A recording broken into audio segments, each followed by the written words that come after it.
Pemirsa, perwakilan 44 cabang olahraga atau cabur yang bernaung di bawah KONI Buleleng diberi pelatihan pengisian data informasi keolahragaan berbasis website. Seluruh pengurus Kabupaten Pengkap Cabur kini diajak mengelola website bersama untuk penyebaran informasi keolahragaan yang lebih masif.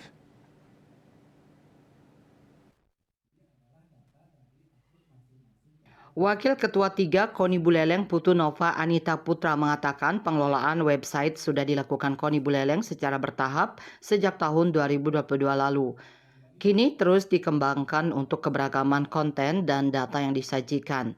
Tidak hanya kegiatan KONI saja, tetapi kini seluruh kegiatan cabang olahraga. Data-data yang dimasukkan sebagai sumber informasi mulai dari sarana prasarana, prestasi, kejuaraan, hingga sertifikasi pelatih dan atlet.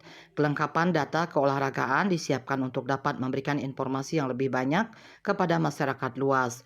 Terkait kegiatan olahraga di Buleleng, informasi ini pun dapat menjadi daya pikat untuk menarik minat masyarakat ikut bergabung dalam cabur yang ada.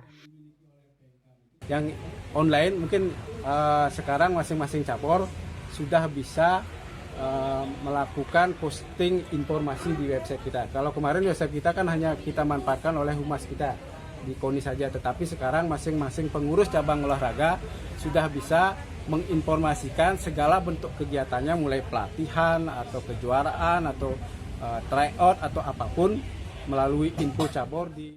Dari pengembangan pengelolaan website KONI Buleleng ini pun diharapkan dapat menyempurnakan basis data keolahragaan di Buleleng dengan catatan data digital dari aktivitas di website. Yastri Yuli, Bali TV.